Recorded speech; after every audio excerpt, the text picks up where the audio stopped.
حضرت نوح علیہ السلام آدم ثانی۔ حضرت نوح علیہ السلام کا نسب نامہ: نوح بن لامک بن متشالخ بن اخنوخ بن یرد بن محالیل بن کینان بن یانش بن شیش بن آدم علیہ السلام۔ حضرت آدم علیہ السلام کے بعد مشہور انبیاء علیہ السلام میں ایک حضرت نوح ہیں۔ آپ علیہ السلام کی ولادت حضرت آدم علیہ السلام کی وفات کے 126 سال بعد ہوئی۔ آپ علیہ السلام کو 1000 سال عمر ملی، اس میں سے 950 سال تک آپ علیہ السلام اپنی قوم کو نصیحت کرتے رہے۔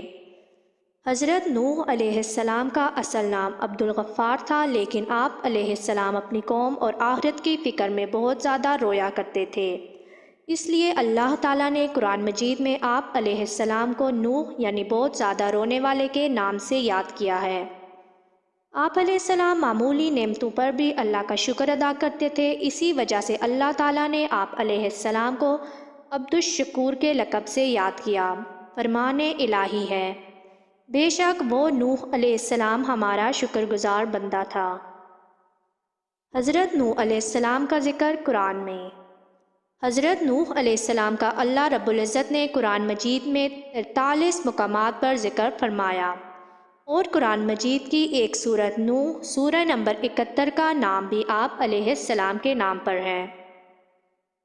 حضرت نوح علیہ السلام سے پہلے لوگوں کو گمراہ کرنے کے لیے شیطان کی چالیں۔ اللہ تعالیٰ نے حضرت آدم علیہ السلام کی اولاد میں خوب برکت فرمائی اور اولاد آدم میں سے بہت سی بستیاں آباد ہو گئیں۔ تمام لوگ سابقہ انبیاء علیہ السلام کی تعلیمات کے مطابق صرف اللہ تعالیٰ کی عبادت کرتے اور اس کے ساتھ کسی کو شریک نہیں ٹھہراتے تھے۔ اولاد آدم کا اللہ تعالیٰ کی عبادت کرنا شیطان پر بہت گراں گزرتا تھا، اور وہ اسی سوچ میں تھا کہ کسی نہ کسی طرح اولاد آدم کو گمراہی میں مبتلا کر کے اللہ سبحانہ و تعالیٰ کی رحمت سے دور کیا جائے۔ شیطان کو یہ معلوم تھا کہ شرک بہت بڑا گناہ ہے جس پر اللہ تعالیٰ بہت زیادہ ناراض ہوتے ہیں، اس لیے انسانوں کو شرک میں مبتلا کرنے کے بارے میں سوچنے لگا۔ آخرکار اس نے قوم نوح میں سے جو نیک لوگ فوت ہو چکے تھے ان کے نام پر شرک کو رائج کر کے لوگوں کو سیدھی راہ سے ہٹا دیا۔ فرمان الہی ہے، اور انہوں نے قوم نوح نے کہا کہ اے لوگو، تم اپنے معبودوں کو ہرگز نہ چھوڑنا، تم ود، سوا، یغوث اور یعوق اور نصر بتوں کو نہ چھوڑنا۔ حدیث رسول اکرم صلی اللہ علیہ وآلہ وسلم۔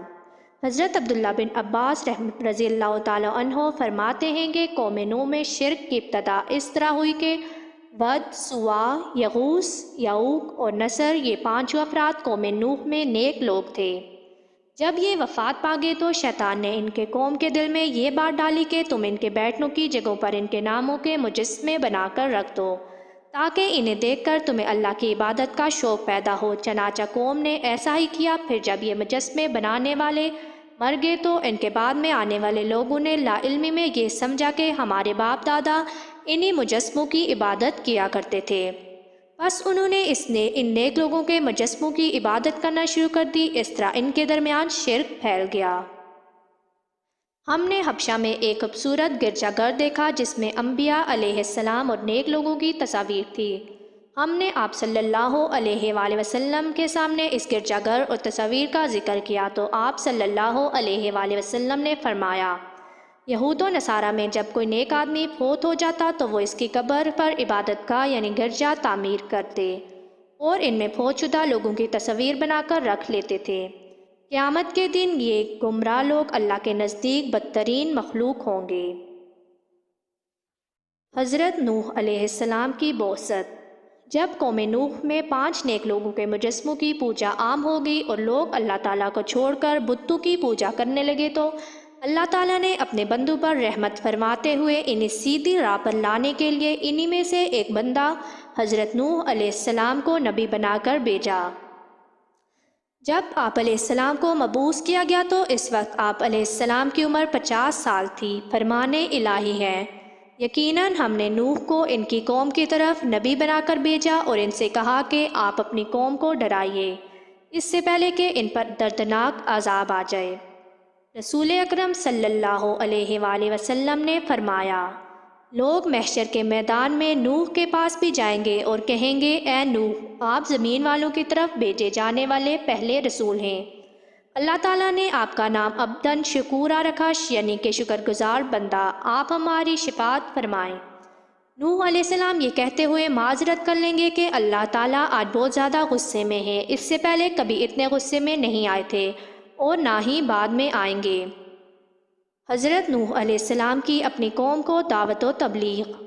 جب اللہ تعالیٰ نے حضرت نوح علیہ السلام کو نبی بنا کر بھیجا تو انہوں نے اللہ تعالیٰ کے حکم کے مطابق سب سے پہلے اپنی قوم کو اللہ تعالیٰ کی توحید کی طرف بلایا، اور وہ لوگ اللہ کے ساتھ جنہیں شریک ٹھہرا رہے تھے ان کی عبادت کرنے سے منع کیا۔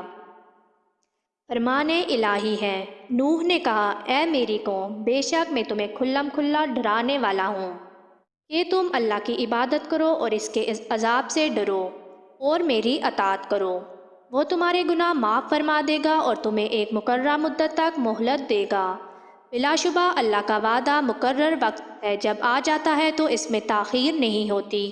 کاش کہ یہ بات تم سمجھ لیتے۔ نوح علیہ السلام نے کہا اے میری قوم، مجھے بتاؤ کہ اگر میں اپنے رب کی طرف سے واضح دلیل پر ہوں اور مجھے اس نے اپنے پاس سے رحمت نبوت عطا کی لیکن وہ تمہاری نگاہوں میں نہ آئی، تو کیا میں تمہیں اس کو ماننے پر مجبور کر سکتا ہوں جبکہ تم اسے ناپسند کرتے ہو؟ احادیث رسول اکرم صلی اللہ علیہ وآلہ وسلم ہے۔ میں تمہیں دجال سے ڈراتا ہوں، اور کوئی نبی ایسا نہیں گزرا جس نے اپنی قوم کو دجال سے نہ ڈرایا ہو، یہاں تک کہ نوح نے بھی اپنی قوم کو دجال سے ڈرایا، حالانکہ ان کا زمانہ بہت پہلے تھا۔ حضرت نوح علیہ السلام کی قوم کی جانب سے مختلف شبہات۔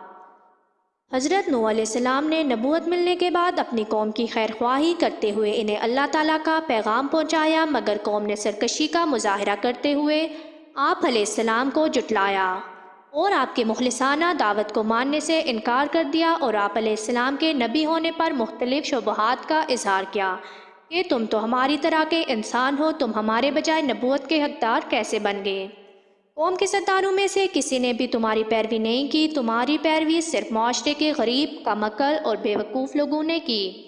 تمہارے پیروکاروں میں کوئی بھی ایسی خوبی نظر نہیں آتی جو ہم میں نہ ہو، پھر تم نبی کیسے بن گئے؟ فرمان الہی ہے۔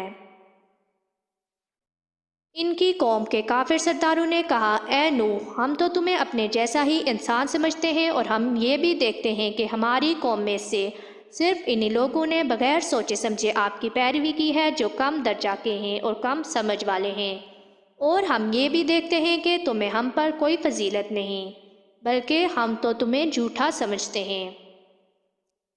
ان کی قوم کے کافر سرداروں نے صاف کہہ دیا کہ یہ نوح علیہ السلام تو تمہارے ہی جیسا انسان ہے جو تم پر برتری حاصل کرنا چاہتا ہے۔ اگر اللہ چاہتا تو کسی فرشتے کو رسول بنا کر اتارتا، یہ بات تو ہم نے اپنے اگلے باپ دادا کے زمانے میں بھی نہیں سنی۔ یقیناً اس آدمی نوح علیہ السلام کو جنون ہو گیا، پس تم اس کے انجام کے بارے میں ایک وقت مقرر تک انتظار کرو۔ حضرت نوح علیہ السلام کی جانب سے قوم کے شبہات کا ازالہ۔ حضرت نوح علیہ السلام کے بارے میں قوم کے شبہات ان کی جہالت اور کم عقلی کا واضح ثبوت تھے۔ حق حق ہی ہوتا ہے، چاہے اس کی پیروی قوم کے امیر لوگ کریں یا غریب۔ انسانی تاریخ سے پتہ چلتا ہے کہ حق کی پیروی کرنے میں غریب لوگوں نے ہی پہل کی ہے۔ قوم کے انتہائی سخت رویے کے باوجود بھی حضرت نوح علیہ السلام نے بڑے حوصلے اور صبر کے ساتھ اپنی قوم کو سمجھانے کی کوشش کی اور ان کے شبہات کا ازالہ کرتے ہوئے کہا کہ اللہ تعالیٰ نے مجھے نبی ہونے کی واضح دلیل عطا کی ہے، اور میرا تمہارے جیسا انسان ہونا نبوت ملنے میں رکاوٹ نہیں۔ میری رسالت پر ایمان لانے والوں کا مالی اعتبار سے کمزور ہونا بھی مجھے نبوت ملنے سے مانے نہیں، اس لیے کہ انسان ہونے اور عقل و فہم رکھنے کے اعتبار سے وہ تمہارے جیسے ہی ہیں۔ نبوت تو اللہ تعالیٰ کی طرف سے رحمت اور اس کا فضل ہے جو اس نے مجھے عطا کیا ہے، مگر تم نے اس کی قدر نہیں کی اور بلا سوچے سمجھے مخالفت پر اتر آئے ہو۔ میں تو تم سے خیر خواہی سے پیش آ رہا ہوں، اور اس دعوت پر میں تم سے کسی اجرت کا مطالبہ بھی نہیں کرتا۔ میرا صلہ اللہ تعالیٰ ہی دے گا۔ تم میرے پیروکاروں کو گھٹیا کہتے ہو اور مجھ سے مطالبہ کرتے ہو کہ انہیں اپنے پاس سے دور کر دوں۔ یاد رکھو میں ایسا ہرگز نہیں کر سکتا، اس لیے کہ ایمان لانے کے بعد اللہ تعالیٰ کے نزدیک ان کا مقام بلند ہو چکا ہے، لہٰذا تم میری خیر خواہی کو مد نظر رکھتے ہوئے حق بات مان لو۔ فرمان الہی ہے۔ نوح نے کہا، اے میری قوم، مجھ میں گمراہی نہیں بلکہ میں تو تمام جہانوں کے رب کا بھیجا ہوا ہوں۔ میں تو تمہیں اپنے پروردگار کا پیغام پہنچاتا ہوں، تمہاری خیر خواہی کرتا ہوں، اور میں اللہ کی طرف سے وہ باتیں جانتا ہوں جو تمہیں معلوم نہیں۔ نوح علیہ السلام نے کہا، سنو، بے شک میں تمہارے لیے امانت دار رسول ہوں، لہٰذا تم اللہ سے ڈرو اور میری اطاعت کرو، اور میں تم سے اس تبلیغ پر کوئی صلہ طلب نہیں کرتا، میرا صلہ تو صرف رب العالمین کے پاس محفوظ ہے، بس تم اللہ کے عذاب سے ڈرو اور میری فرمانبرداری کرو۔ اور اے نبی صلی اللہ علیہ وآلہ وسلم، انہیں نوح علیہ السلام کا قصہ پڑھ کر سنائیے جب انہوں نے اپنی قوم سے فرمایا، اے میری قوم، اگر تمہیں میرا ساتھ رہنا اور احکام الہی کی نصیحت کرنا باری معلوم ہوتا ہے تو یاد رکھو کہ میرا اللہ ہی پر بھروسہ ہے، بس تم اور تمہارے شرکا مل کر میرے خلاف فیصلہ کر لو، پھر تمہارا فیصلہ تم میں پوشیدہ نہ رہے، پھر میرے ساتھ وہ کر گزرو اور مجھے مہلت بھی نہ دو، پھر بھی تم اگر حق سے منہ موڑ لو تو میں تم سے کوئی معاوضہ نہیں مانگا، میرا معاوضہ تو صرف اللہ ہی کے ذمہ ہے، اور مجھے یہ حکم دیا گیا ہے کہ میں اللہ کا فرمانبردار بن کر رہوں۔ حضرت نوح علیہ السلام کو قوم کی طرف سے دھمکی اور عذاب کا مطالبہ۔ حضرت نوح علیہ السلام کی قوم کی سرکشی کے باوجود انہیں دن رات دعوت حق دیتے رہے، اور قوم ان پر جو بھی الزامات لگاتی رہی اس کا اچھے انداز میں جواب دیتے رہے۔ دعوت حق دیتے ہوئے حضرت نوح علیہ السلام کو 950 سال گزر گئے۔ جب ایک نسل کے لوگ مرنے کے قریب ہوتے تو بعد والوں کو یہ وصیت کر جاتے کہ تم نوح علیہ السلام پر ایمان لانا۔ آخرکار ان کی طبیعت ہی ایسی بن گئی جیسے ایمان اور حق قبول کرنے کی کوئی صورت گوارا نہیں تھی۔ انہوں نے بجائے دعوت حق قبول کرنے کے آپ علیہ السلام کو مختلف انداز میں دھمکیاں دینا شروع کر دی، اور ساتھ ہی یہ بھی کہنے لگے کہ جس عذاب سے آپ ہمیں ڈراتے ہو وہ لے آؤ۔ فرمان الہی ہے۔ قوم نے کہا، اے نوح، اگر تم اس تبلیغ سے باز نہ آئے تو یقیناً تمہیں سنسار کر دیا جائے گا۔ انہوں نے کہا، اے نوح، تم نے ہم سے بحث کر لی اور خوب بحث کر لی، تم جس عذاب سے ہمیں ڈرا رہے ہو اب اسے لے ہی آؤ اگر تم سچے ہو۔ نوح علیہ السلام نے کہا، عذاب تو صرف اللہ ہی لائے گا، اگر وہ چاہے گا تم اسے عاجز کرنے والے نہیں ہو۔ حضرت نوح علیہ السلام کی اللہ تعالیٰ کے حضور درخواست۔ جب حضرت نوح علیہ السلام کے دن رات دعوت ایمان اور بے مثال کوشش کے باوجود قوم نے دعوت ایمان قبول کرنے کے بجائے عذاب کا مطالبہ کر دیا، اور اللہ تعالیٰ نے بھی بذریعہ وحی آپ علیہ السلام کو آگاہ کر دیا کہ جن کی قسمت میں ایمان تھا وہ لا چکے، اب مزید ایمان نہیں لائیں گے، تو آپ علیہ السلام نے اپنے قوم کے سرکش اور کافر لوگوں کے مقابلے میں اللہ تعالیٰ سے مدد درخواست کی۔ فرمان الہی ہے۔ نوح نے دعا کی، اے میرے رب، میری قوم نے مجھے جھٹلا دیا ہے، اب میرے اور ان کے درمیان فیصلہ فرما دے، اور مجھے اور میرے مومن ساتھیوں کو ان سے نجات عطا فرما دے۔ اور بلا شبہ نوح نے ہمیں پکارا، ہم کیسے اچھے دعا قبول کرنے والے ہیں، ہم نے انہیں اور ان کے گھر والوں کو بڑی مصیبت سے بچا لیا، اور یہی نعمت ہم نے نوح علیہ السلام کو بھی دی جب انہوں نے انبیاء السلام سے پہلے ہمیں پکارا تو ہم نے ان کی دعا قبول فرما لی، اور انہیں اور ان کے گھر والوں کو بہت بڑی مصیبت سے نجات عطا فرمائی۔ حضرت نوح علیہ السلام کی درخواست کی قبولیت اور کشتی تیار کرنے کا حکم۔ حضرت نوح علیہ السلام نے اللہ عز و جل سے اپنے لیے مدد کی اور درخواست کی تو اللہ تعالیٰ نے فوراً قبول فرماتے ہوئے آپ علیہ السلام کو ایک کشتی بنانے کا حکم دیا۔ فرمان الہی ہے، ہم نے نوح کی دعا قبول فرما لی اور اس قوم کے خلاف مدد کی جنہوں نے ہماری آیات کو جھٹلایا تھا، یقیناً وہ بہت ہی برے لوگ تھے۔ نوح کی طرف وحی بھیجی گئی کہ آپ کی قوم میں سے جو لوگ ایمان لا چکے ہیں ان کے سوا اب اور کوئی بھی ایمان نہیں لائے گا، بس آپ اس پر غم نہ کیجیے جو یہ کر رہے ہیں، آپ ہماری آنکھوں کے سامنے اور ہماری وحی کے مطابق کشتی تیار کریں، اور ظالموں کے بارے میں ہم سے کوئی بات نہ کرنا۔ حضرت نوح علیہ السلام کی کشتی تیار کرنے پر قوم کا مذاق اڑانا۔ حضرت نوح علیہ السلام نے اللہ تعالیٰ کے حکم کے مطابق ایک ایسے میدان میں کشتی تیار کرنے میں مصروف ہو گئے جس کے قرب و جوار میں دور دور تک کشتی چلانے کے لیے پانی موجود نہ تھا۔ آپ علیہ السلام کی قوم کے کافر لوگ جب آپ کے پاس سے گزرتے تو آپ علیہ السلام کا مذاق اڑاتے اور کہتے کہ یہاں تو دور دور تک پانی موجود نہیں اور آپ پانی میں چلانے کے لیے کشتی بنا رہے ہیں۔ ان قوم نوح کے تصور میں نہیں تھا کہ اللہ تعالیٰ انہیں پانی میں غرق کرنے والا ہے۔ آپ علیہ السلام انہیں جواب دیتے کہ جس طرح آج تم ہمارا مذاق اڑا رہے ہو اسی طرح ایک دن تمہارا بھی مذاق اڑایا جائے گا اور تمہیں بہت جلد معلوم ہو جائے گا کہ اللہ تعالیٰ کے غضب کا شکار کون ہوتا ہے۔ فرمان الہی ہے۔ وہ نوح کشتی بنانے لگے جب ان کی قوم کے سرداران ان کے پاس سے گزرتے تو ان کا مذاق اڑاتے۔ وہ نوح کہتے کہ اگر تم ہمارا مذاق اڑا رہے ہو تو ہم بھی ایک دن تمہارا اسی طرح مذاق اڑائیں گے جس طرح تم اڑا رہے ہو۔ تم بہت جلد معلوم ہو جائے گا کہ کس پر عذاب آتا ہے جو اسے دنیا میں رسوا کر دے گا اور اس پر ہمیشہ کا عذاب نازل ہوگا۔ طوفان کی آمد، مومن بندو اور جانوروں کو کشتی میں سوار ہونے کا حکم۔ جب حضرت نوح علیہ السلام کشتی تیار کر چکے تو اللہ عز و جل نے حضرت نوح علیہ السلام کو حکم دیا کہ آپ خود بھی کشتی میں سوار ہو جائیے اور میرے مومن بندو اور تمام حیوانات میں سے جوڑا جوڑا کشتی میں سوار کر لیجئے، مگر کفار میں سے کسی کو بھی کشتی میں سوار نہ کرنا۔ حضرت نوح علیہ السلام نے اللہ تعالیٰ کے حکم کے مطابق مومن بندو کو، جن کی تعداد تقریباً 80 تھی، کشتی میں سوار کر لیا، جن میں حضرت نوح علیہ السلام کے بیٹے سام، حام، یافس اور ان کی بیویاں بھی شامل تھیں۔ تمام جانداروں کا ایک ایک جوڑا بھی سوار کر لیا۔ پھر اللہ تعالیٰ نے ایسا زبردست طوفان بھیجا کہ آسمان سے بھی زوردار بارش برسنے لگی اور زمین سے بھی پانی ابلنے لگا۔ چند لمحات کے اندر پانی اتنا زیادہ ہو گیا کہ اللہ تعالیٰ کے حکم سے کشتی تیرنے لگی۔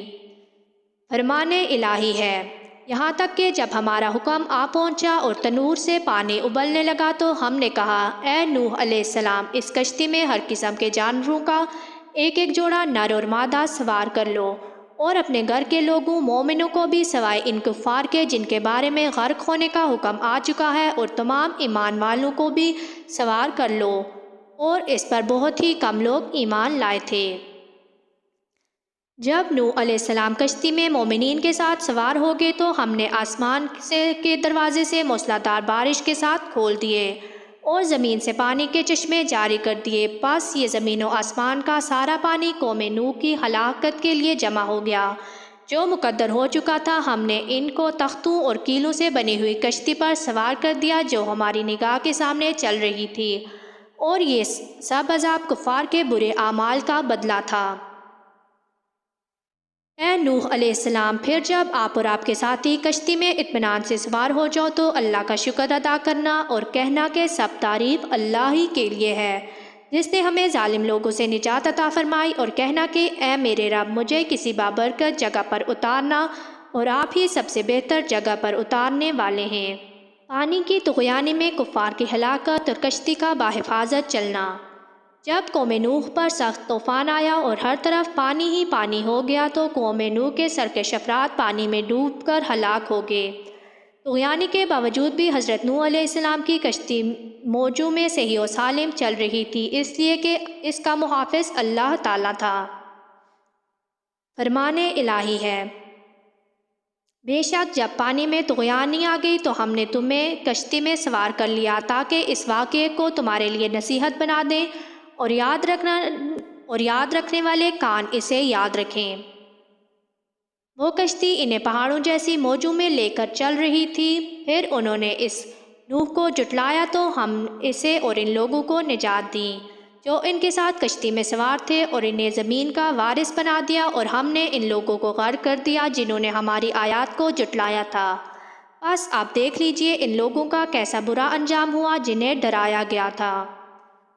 حضرت نوح علیہ السلام کا مشرک بیٹے سے مکالمہ۔ حضرت نوح علیہ السلام کی کشتی اللہ تعالیٰ کی حفاظت میں چل رہی تھی۔ اسی دوران آپ علیہ السلام نے اپنے مشرک بیٹے یام، جس کا لقب کنان تھا، کو آواز دی کہ آؤ، آپ بھی ہمارے دین میں شامل ہو کر ہمارے ساتھ کشتی میں سوار ہو جاؤ۔ بیٹے نے اس نازک موقع پر بھی اپنے باپ کی دعوت کو رد کر دیا اور اپنے ہاتھوں اپنے ہلاکت کو مول لیا۔ فرمان الہی ہے۔ اور نوح نے اپنے بیٹے کو پکارا جو ان سے دور کچھ فاصلے پر الگ تھلگ تھا، اے میرے بیٹے، ہمارے ساتھ سوار ہو جاؤ اور کفار کے ساتھ نہ رہ جاؤ۔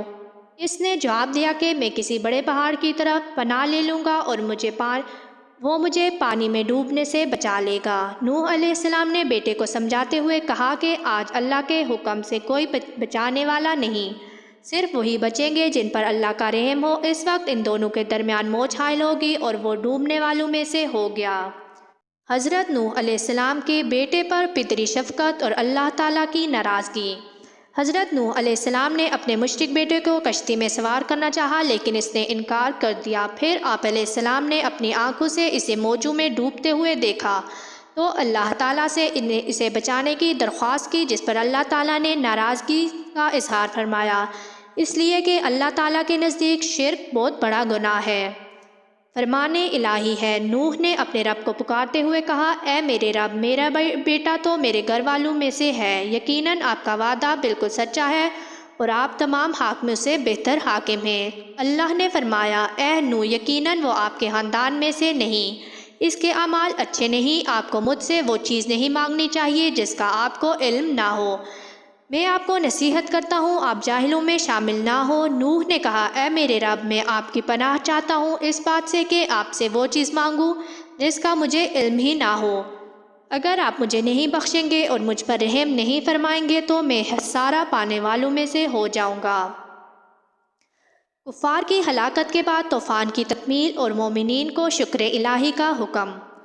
آسمان سے شدید بارش اور زمین سے پانی کے فوارے نکلنے پر زمین پر بہت سا پانی اکٹھا ہو گیا جس میں تمام کفار ڈوب گئے، صرف وہی لوگ بچے جو حضرت نوح علیہ السلام کے ساتھ کشتی میں سوار تھے۔ اللہ احکم الحاکمین کا طے کردہ فیصلہ پورا ہو گیا تو اللہ تعالیٰ نے زمین کو حکم دیا کہ جو بھی تمہارے اوپر پانی ہے اسے پی جاؤ، اور آسمان کو حکم دیا کہ بارش برسانا بند کر دو۔ دونوں نے اللہ تعالیٰ کے حکم کی تعمیل کی، زمین کا پانی کم ہونا شروع ہو گیا اور پہاڑوں کی چوٹیاں نظر آنے لگیں تو حضرت نوح علیہ السلام کی کشتی جودی پہاڑ پر جا ٹھہری جو عراق کے شہر موصل کے قریب ہے۔ اللہ تعالیٰ نے حضرت نوح سے فرمایا کہ اب آپ سلامتی کے ساتھ کشتی سے زمین پر اتر جائیے، آپ پر اور آپ کے مسلمان ساتھیوں پر اللہ تعالیٰ کی برکت اور رحمت کا سایہ رہے گا، اور ان میں سے کچھ کی نسلوں میں سے ایسے لوگ پیدا ہوں گے جو آگے چل کر کفر کی راہ اختیار کریں گے، ان کا مقصود دنیا کا عیش و آرام ہوگا، ہم انہیں دنیا سے فائدہ اٹھانے کا موقع تو دیں گے لیکن آخرکار انہیں دردناک عذاب سے دوچار ہونا پڑے گا۔ فرمان الہی ہے، اے زمین اپنے پانی کو نگل جاؤ اور اے آسمان برسنے سے رک جا۔ اس وقت پانی خشک کر دیا گیا اور کفار کا کام تمام ہو گیا، اور کشتی جودی پہاڑ جو عراق کے میں موصل شہر سے کچھ فاصلے پر واقع ہے جا ٹھہری، اور فرما دیا گیا کہ ظالم لوگوں کے لیے اللہ کی رحمت سے دوری ہو۔ اللہ تعالیٰ نے نوح علیہ السلام کی طرف وحی کی کہ اے نوح، ہمارے جانب سے سلامتی اور ان برکات کے ساتھ کشتی سے اتر جائیے، اور آپ پر اور آپ کے ساتھ جو مومنین ہیں ان پر ہماری برکتیں نازل ہوں گی، اور کچھ قوموں کو ہم دنیا میں تو فائدہ پہنچائیں گے لیکن پھر آخرت میں ہماری طرف سے انہیں دردناک عذاب پہنچے گا۔ اللہ تعالیٰ نے حضرت نوح علیہ السلام اور مومنین کو شکر ادا کرنے کا حکم اس لیے دیا کہ کشتی کو ان کے لیے مسخر فرمایا تھا اور بعد میں آنے والے لوگوں کے لیے اس واقعے کو عبرت بنا دیا۔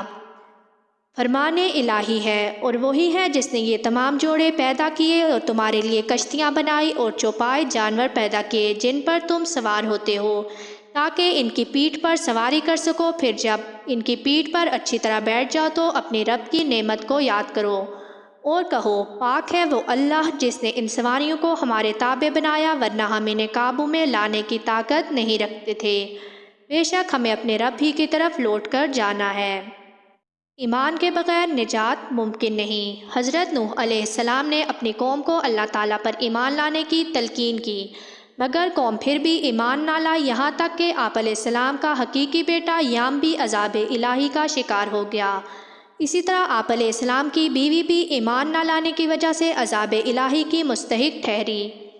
فرمان الہی ہے، اللہ نے کفار کے لیے نوح اور لوط علیہ السلام کی بیویوں کو مثال دی ہے، یہ دونوں ہمارے دو نیک بندوں کے نکاح میں تھی، مگر ان دونوں نے اپنے شوہروں کی خیانت کی تو وہ شوہر اللہ کے مقابلے میں ان کے کچھ کام نہ آ سکے، اور ان سے کہہ دیا گیا کہ تم دونوں بھی جہنم میں داخل ہونے والوں کے ساتھ داخل ہو جاؤ۔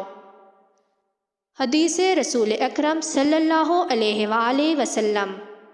رسول اکرم صلی اللہ علیہ وآلہ وسلم نے ایک مرتبہ اپنے خاندان کو جمع کر کے ایک سے مخاطب ہو کر فرمایا، اے مرہ بن کعب کی اولاد، اے عبد الشمس کی اولاد، اے عبد المناف کی اولاد، اے ہاشم کی اولاد، اے عبد المطلب کی اولاد، اے فاطمہ، ایمان لا کر اور نیک اعمال کر کے اپنے نفسوں کو جہنم کی آگ سے بچا لو، میں اللہ تعالیٰ کے ہاں تمہارے کسی کام نہ آ سکوں گا۔ حضرت نوح علیہ السلام کی اپنی اولاد کو وصیت۔